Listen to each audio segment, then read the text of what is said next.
Hey, everybody. Just want to take a quick minute before we start today's show to tell you about another great podcast, Good Morning Liberty. It's hosted by our friends, Nate and Charlie. They've taken on the onus of trying to change people's minds of how people view libertarians. And they're doing this by leading with a message of compassion first. They're looking at the way in which policies impact people and using the principles of liberty to provide compassionate solutions. I know it's amazing, right? So much more effective than just typing loudly and screaming to yourself and commenting on Facebook statuses. But they're actually giving you tangible ways to talk to other human beings about how liberty is compassion. Amazing, right? So Nate and Charlie, they have a background in healthcare. They actually own a healthcare IT company. So at times like this and times of crisis that we have in this country right now, a great podcast to tap into to get their perspective. You can check it out 5 days per week. So if you need that daily hit of liberty, please check out Nate and Charlie over at Good Morning Liberty. We are born free, and we will die free. The time in between, though, that's complicated. In that time, governments, institutions, and our egos will limit our ability to find true freedom in this life. These are real stories of real people overcoming the odds, persevering in justice, and unlocking their potential. Welcome to Finding Freedom. Here's your host, John Oderman. Hey, everybody. Welcome back to another edition of Finding Freedom here on Lions of Liberty. And before we get started today, real quickly, just have one thing that I want to plug, that I want to talk about. A very important topic. Then we'll get to my interview with Fergus Hodgson. Excellent interview with Fergus. Great guest. But before we get to that, I just want to talk about what's happening on Monday. Very special episode coming from Mark Clare, the host of our flagship program. It is his 500th episode, and we actually recorded it this past week. It was a lot of fun to record, a lot of special guests, special guest appearances. You guys will not be disappointed. And as a celebration, as a way to celebrate Mark making 500 episodes, if you have not yet subscribed to the podcast, please do that. And if you have not left us a 5-star review and a nice comment, please do that, because Mark has worked his butt off producing 500 episodes of his flagship program here, interviewing so many incredible people on that program. So please do that for Mark. Congratulations, Mark, and enjoy today's episode, but also come back on Monday. Let's get rolling with today's show. On today's episode of Finding Freedom here on Lions of Liberty, we welcome back Fergus Hodgson. Originally from New Zealand, he is an independent economic consultant, previously the editor-in-chief of the PanAm Post and director of fiscal policy studies with the John Locke Foundation in North Carolina. He holds a BA in economics from Boston University, a graduate diploma in political science from the University of Waikato, that's in New Zealand. And we just talked about pronouncing that pre-show, and I probably butchered it. But Andy has a certificate in Cuban studies from the University of Miami. Currently, he's studying and almost finishing his studies at Rice University in Houston, Texas. And he's also the director of Econ Americas, which we'll talk about that. He's been on Lions of Liberty twice before, once with Mark back in 2016, and again with Brian in 2018. And we'll link to both those on the show notes. Fergus, welcome back to Lions of Liberty, but welcome for the first time to Finding Freedom. John, it's my privilege being a listener to your show as well for so long. And as I said before we started recording, it feels like we're growing up together. So all these, liberty believers, we're getting older now, having families. It's a different era. Yeah. Yeah, it's funny you bring that up, because last night we recorded Mark's 500th episode of his show, the flagship program here at Lions of Liberty. And that'll actually air this coming Monday, so don't miss that. But just reminiscing and bringing on, different people, past guests, people who've, used to be affiliated with Lions of Liberty and kind of trailed off with families and things. And it's crazy to think how much time has passed. And we're still here talking about the ideas of liberty, talking about important things. And maybe during the time we're in right now, probably the most important time to get these ideas out there. So when Mark approached me and said you were interested in coming back on and it'd be a good fit for my new format here with Finding Freedom, I jumped at the opportunity to have you on. So I kind of just want to kick things off with you and let you take it from here for a little bit. Tell us what you've been up to. These past 2 years, you're in Houston now, you're finishing up there at Rice University. Last time you were on the show in 2018. So much has happened. What have you been up to these past 2 years? Too many things, but basically, John, it's so strange to be going through this time because over a decade ago, when I was finishing off my studies back in New Zealand, we had the global financial crisis, and the job market was in a terrible situation, and just people were thinking the world was coming to an end. And we had all this bailout money, which we thought was just astronomical. It seems like small potatoes now. And so I worked in think tanks after that. But about 5 years ago, I decided I wanted to work more in finance. And in some ways, it's been a long-term pivot where I've just devoted my attention to that, including coming back and getting an MBA in finance. And so what have I been doing? I've been studying, I've been writing, I've been a columnist. I've had my own podcast for about 4 or 5 years now on finance, and trying to build a life independent from conventional employment. Mm-hmm. I'm not against it.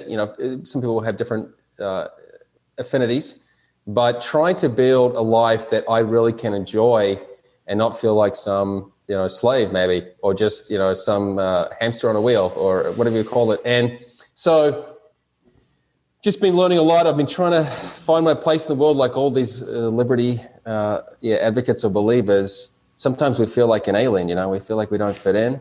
And so, that's what the Free State Project was about. And I still believe, this might seem strange to a lot of the listeners, and I know Brian McWilliams has promoted the idea of going outside the United States. I still personally believe that the United States is the best place to live. Yeah, so I'm here, at least for the meantime. So you plan on sticking around? I guess you answered my next question. Well, the follow-up is just that I don't know if I can, right? Because I'm not a U.S. citizen. Right. And what I'm probably going to have to do once I'm finished with my studies is settle in Canada. I'm a Canadian citizen through my mother. Mm-hmm. And so I'm looking to live in Calgary, which is it's kind of like the Houston of Canada, the energy capital, and more of a pro-business place. So it's about as close to the United States as I can get while not actually being in the United States. Mm-hmm.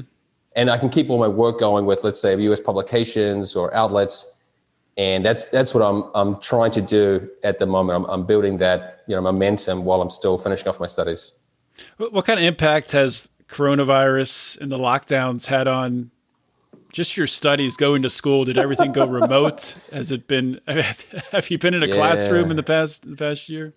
Well, first I don't mind saying that it has really hurt my business. That a lot of my clients have been struggling and have had to cut back. And so that just meant everyone had to tighten his belts. And so I've had to do the same. And so in terms of classes, it has been a disaster for universities. And part of it is self-inflicted, to be frank, in that the universities, since they're so risk averse or institutionally conservative, they just don't want anything to go wrong. Even someone getting sick is just too much for them to consider. And yet at the same time, by basically shutting down almost all classes in person, they have the university environment. And so in the last year, I've been to maybe half a dozen classes in person where we had to get a test.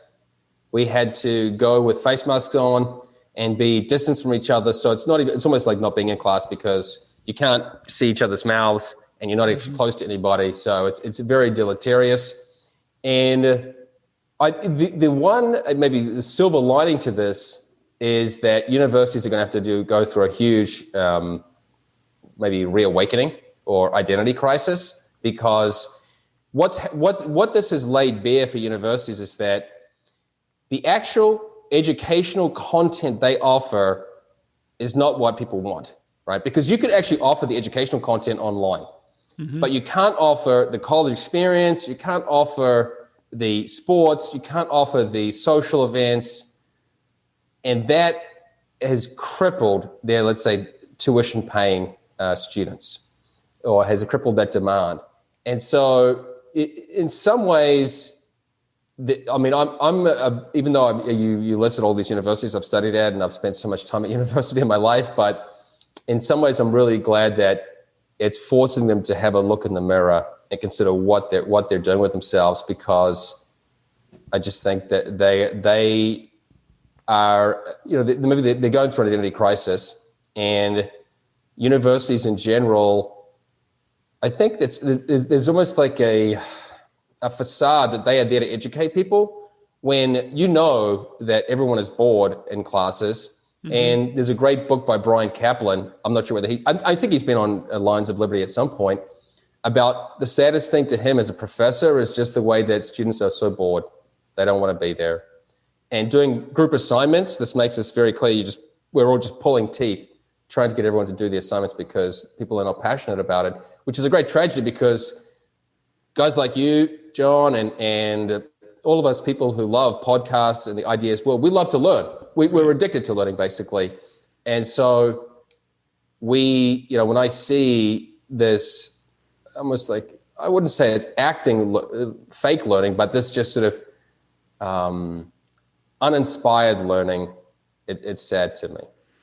Yeah, it's not, maybe it's the way to say it, it's not self-guided learning. You're not able to sort of, take an idea or take something and do your own thing with it. It's all very structured and a lot of memorization, things like that. It will be interesting to see what happens, especially, when you factor in what they're talking about now with Congress and Joe Biden supporting student loans, basically forgiving student loans of $50,000 and more.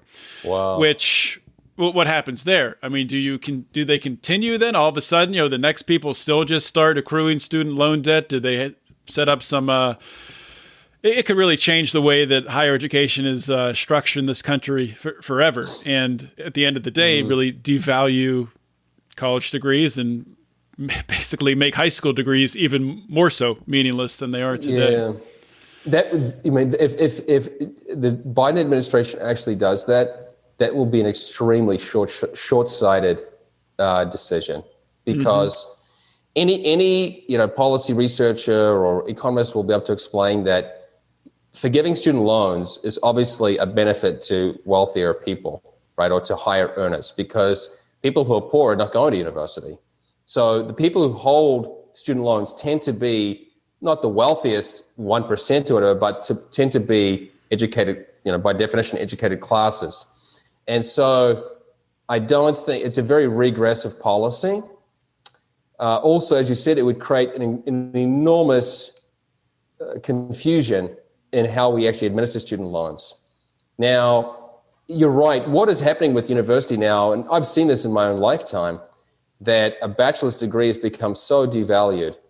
And I basically have 2 bachelor's degrees in economics and political science, and that's just not enough to be, let's say, a research director or a researcher with almost any organization these days. And I came back for one reason, to basically show that, yes, I am an expert in economics and finance, and I can speak about it, but it really shouldn't be that way, because you would know, and this is just my own experience, that obviously following your own curiosity, your self-directed learning is far more productive for retention than being basically force-fed learning. Right. And that's why I learned the vast majority of my economics outside of university, going to conferences or doing my own reading, relative to actually going to university. And one of the programs I did at the University of Miami was a non-credit course, this certificate program.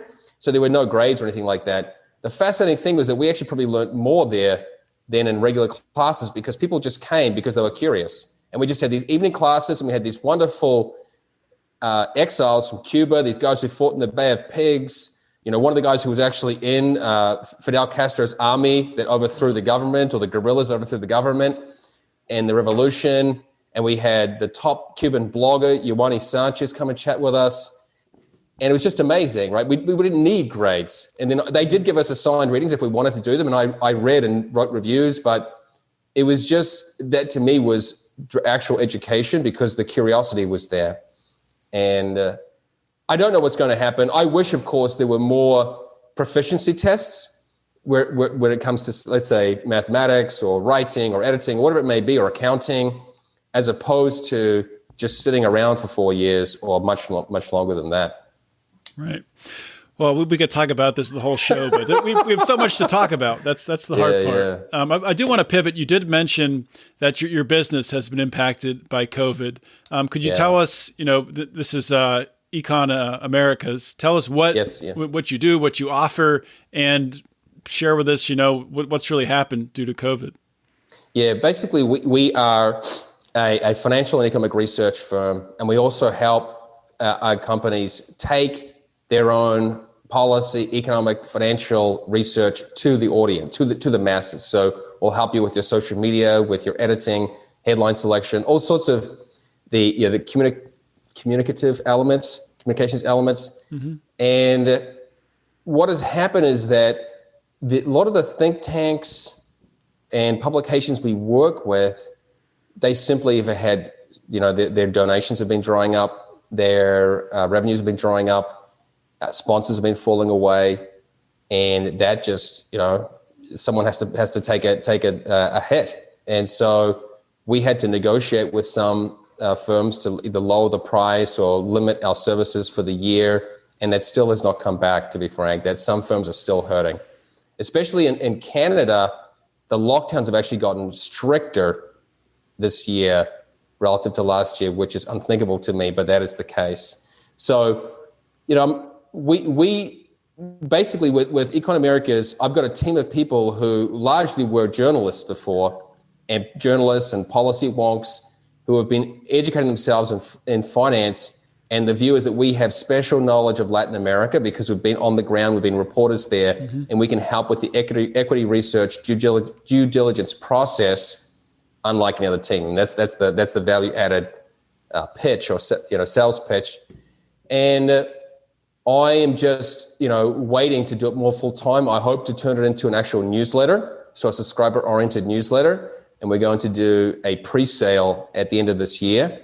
So I'm just going to be working with clients about what they'd like to see in that newsletter, what would make it worth their time, and whether we can get a critical mass of people sufficient to make it sustainable. Mm-hmm. Otherwise, we'll continue doing contract work, but I would love to turn that towards our own publication in time. Yeah, well, that's important work, and it is interesting because that is such a specialized knowledge, and it's cool. It's sort of like people talk about having like a skill stack, and when you can stack being a journalist and having that, investigative ability, and then you tie that to a certain region, it makes sense to me why that's a unique setup you have there. I hope so, man. Yeah. But I mean, that's not really intuitive to think that, having, journalists and training them in finance would be, it's not something that would just come to mind as a natural thing to do, but it makes perfect sense when you really start to critically think about it. So I've seen you write about nomadic living, the digital nomad, and obviously with the events of the past year and lockdowns and all this remote working, I've been working remotely for the past year off and on for my corporate job, which has been nice. I enjoy that a lot better than making the hour commute in and out of the office. But where do you foresee things going, both in the U.S., outside the U.S., and more than I do what's happened in South America. But do you see, first of all, just corporations shifting more to a remote workspace? And also, do you think that since maybe people have reclaimed a little bit of their freedom, a little bit more time at home, not having that that travel to work. Do you think more people are going to be inclined to do what you were talking about before with yourself, sort of setting up a career, a work, that you're in control of, where you're not beholden to a boss or a manager or someone else? Yeah, so that's great. Yeah, there are two questions there, John, about might be three or four questions. I don't know. Whether people, yeah, whether people are going to take up the digital nomad, or there's some word digital nomad life. And in the first one regarding the changing corporate world, I do believe there's no going back now. That so many people do not want to go into offices anymore. And there's going to be a much more flexible world, and that's great. The sad thing for me is that I was already working online, right? And so then I would go out for events, and all those events have gone. So now I'm just at home all the time,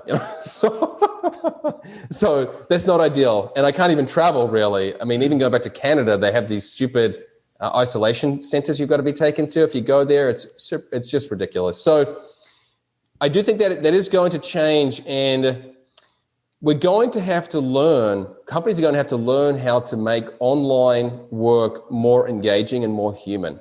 And this is just like universities are having to learn to do that as well, to make it much more, to raise the quality, to go beyond just an online video or an online lecture, and have much more engagement or surveys or games or whatever it may be.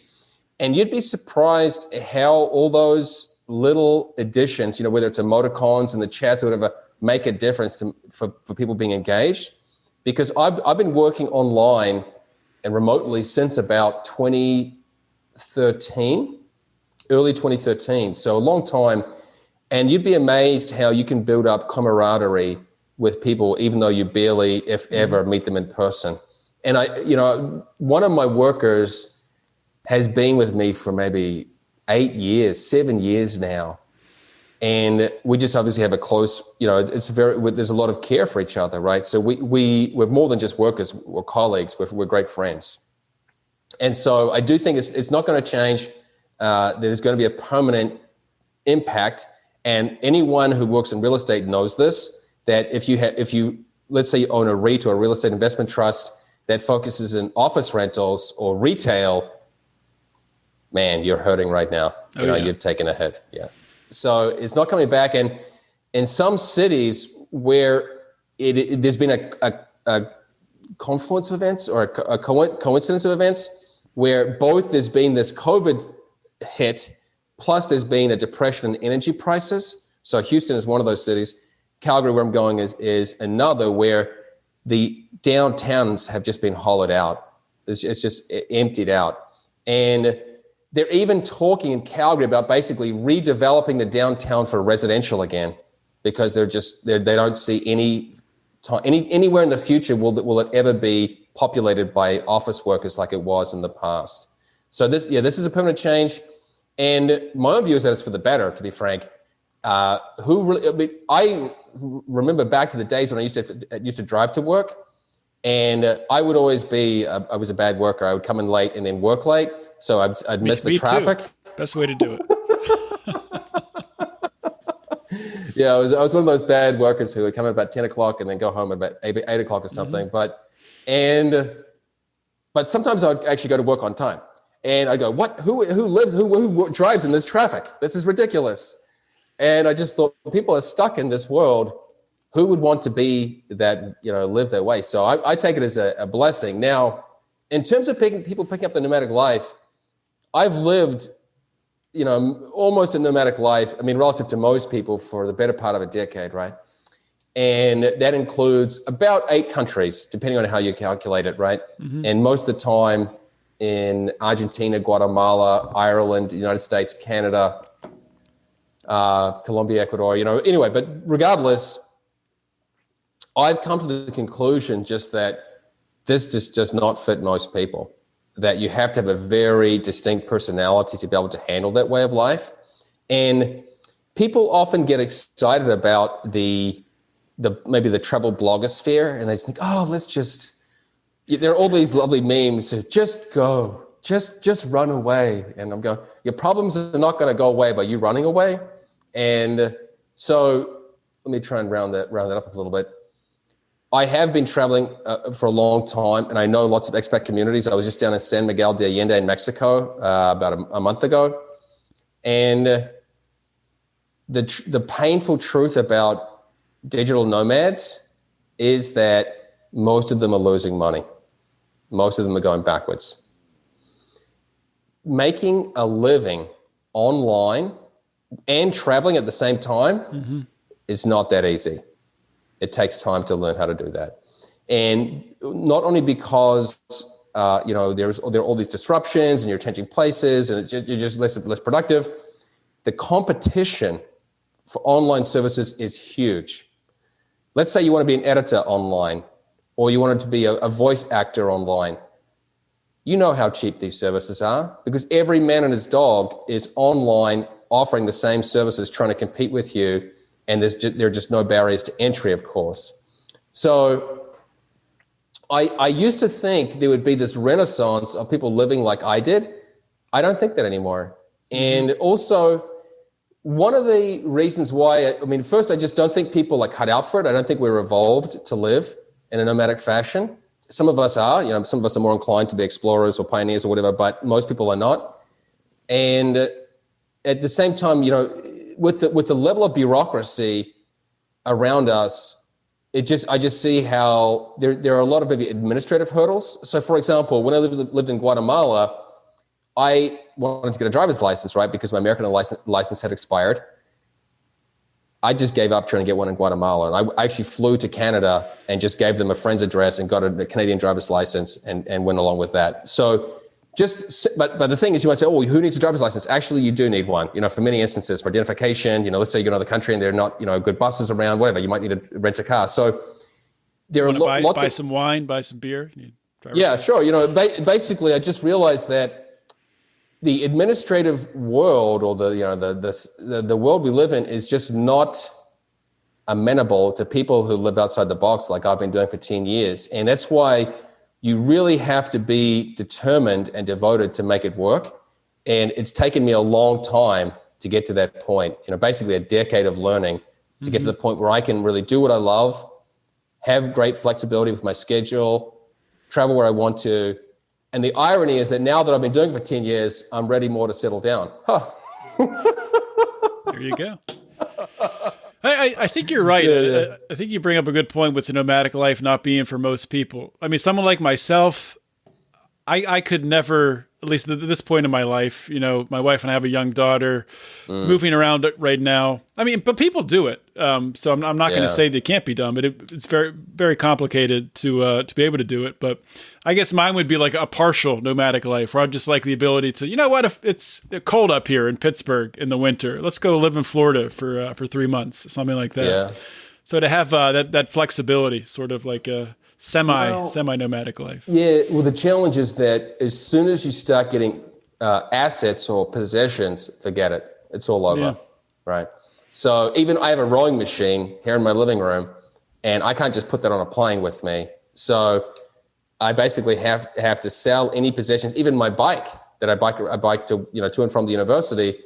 I can't use, right, when I travel. So you have to learn. You get it's a trade off you face, John, and especially once you've got a child or whatever, it's just really tough. And it's also it can become an addiction. Right? You want to just keep on traveling, keep exploring, even though it's hurting you financially to do so, because you realize that if you want to start making big money or good money, you've got to really build a network, and that often requires in-person interaction.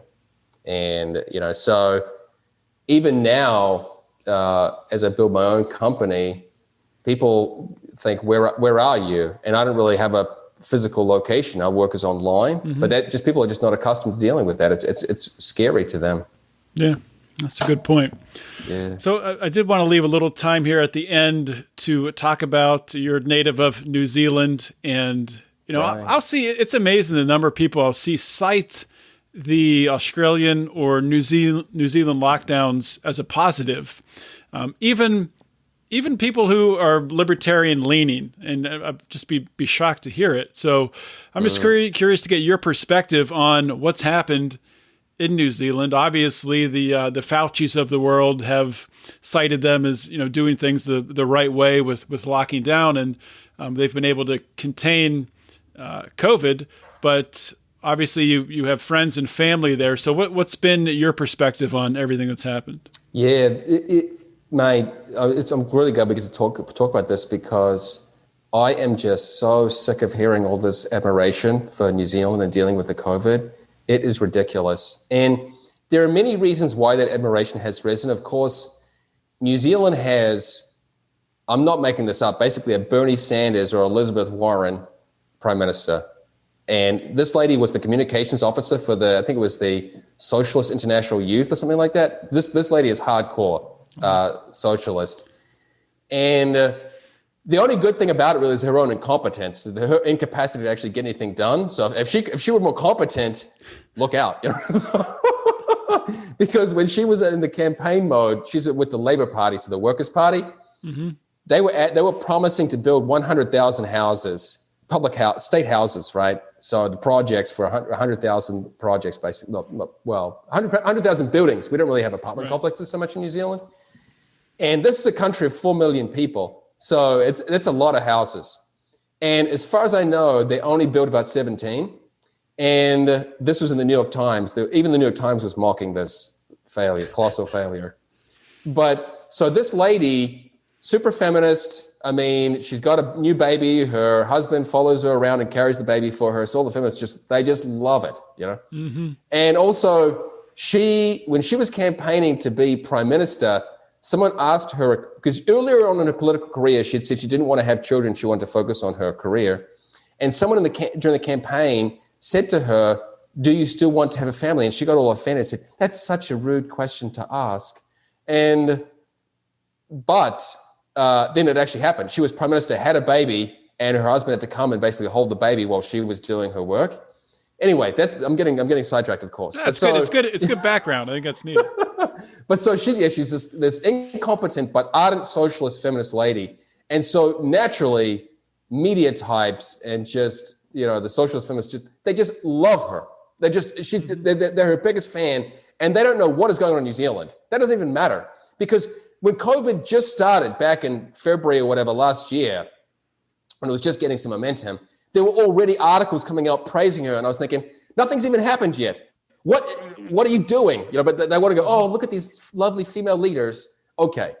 So few things anger me more than the fact that I simply cannot go back to New Zealand because, one, there are no flights going. But two, even if I were to go back, I would be locked in quarantine for 2 weeks in a militarily protected area, and that's protected by the military because people were escaping originally. Rock on the escapees. Some guys went to go. They went to the liquor store to get some drinks. I don't blame them,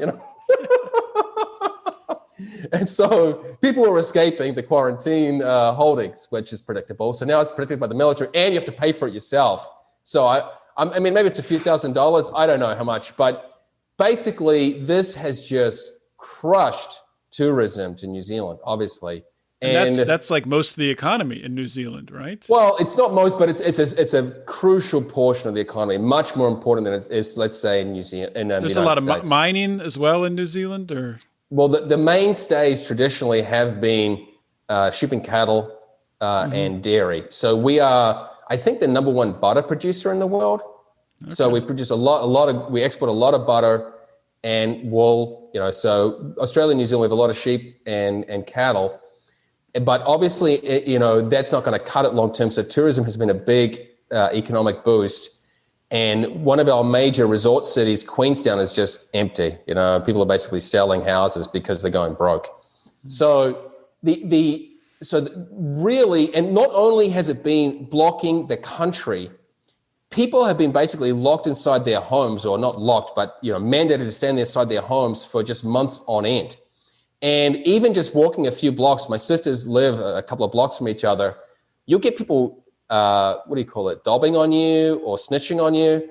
Tattletales, yeah. You get some tattletales. Some Karens calling the police on you. Yeah, in New Zealand, we call them narcs. So one of my brother-in-law said we've become a nation of narcs.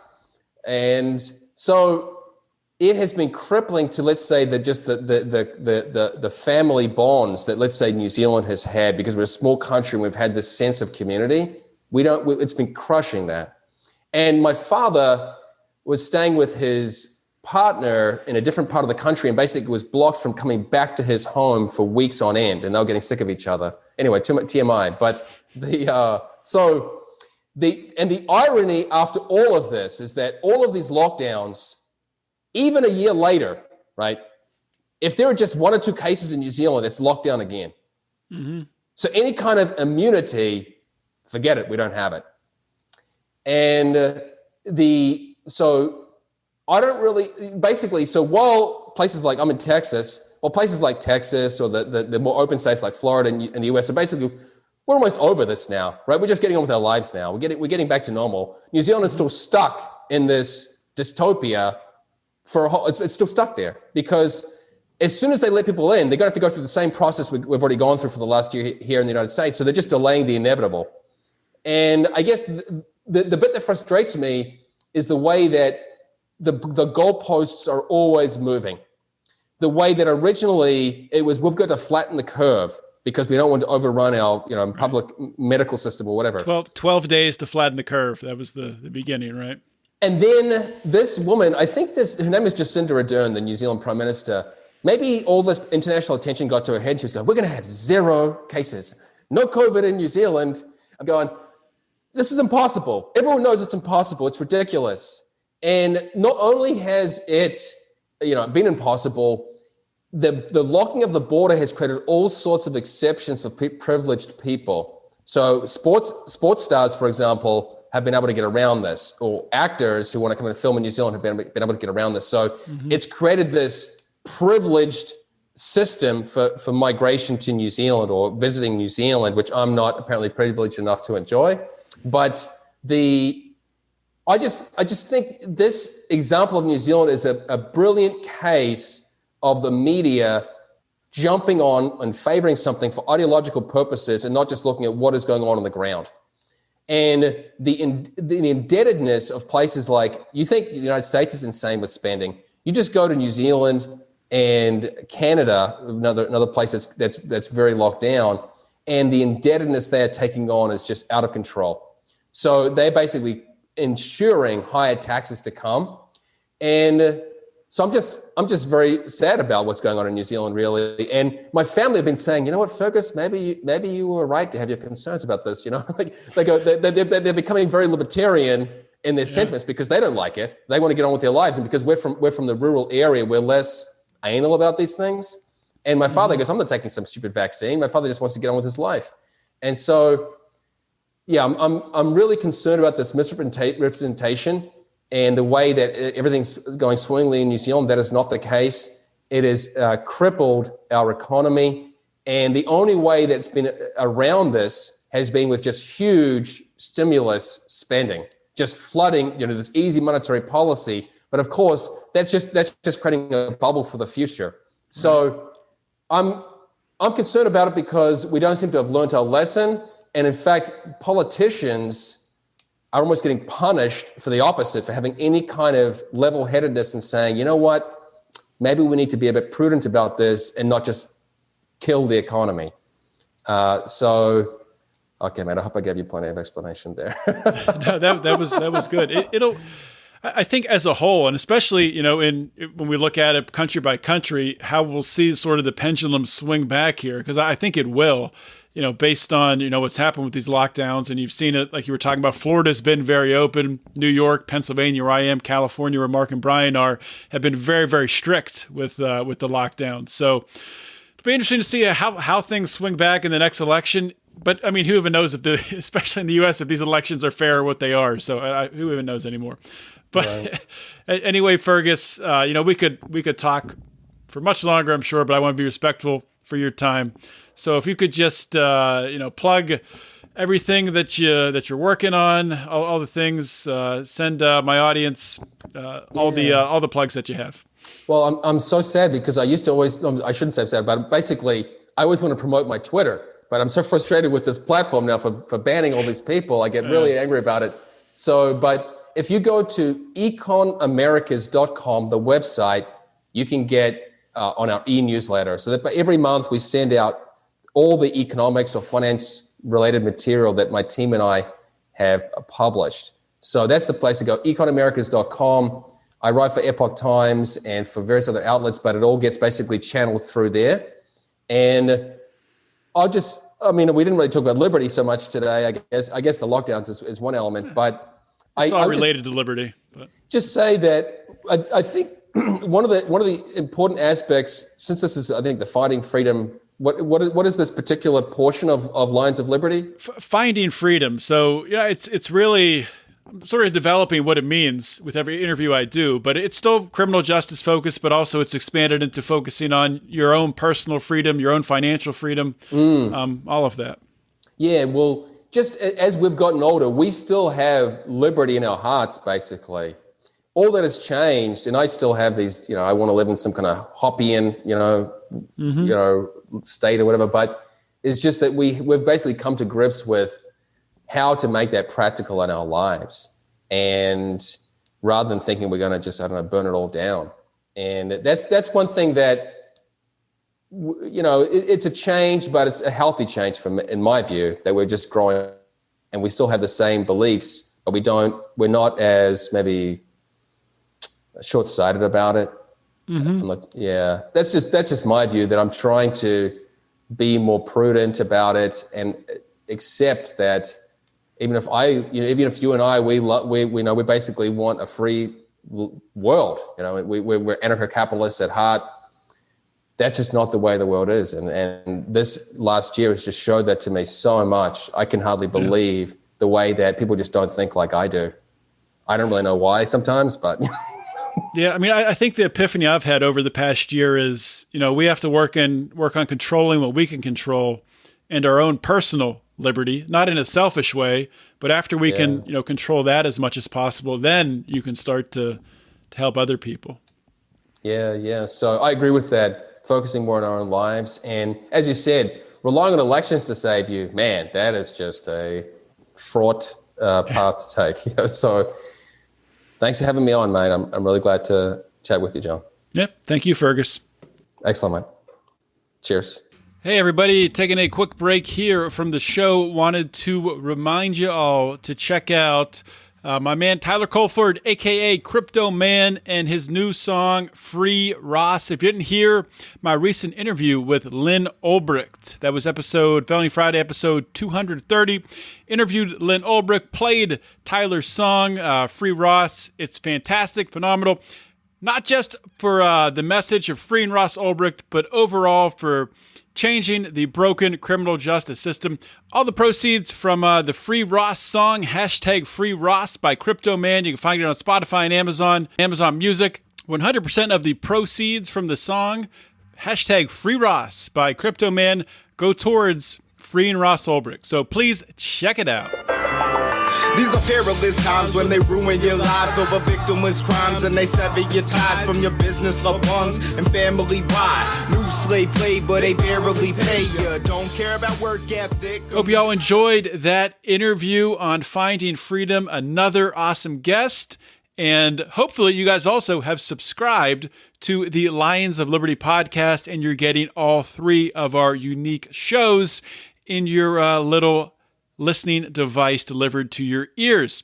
If you haven't, please do that. Just go to your app, you know how to do it, and subscribe. You can also leave us a 5-star review and a nice comment.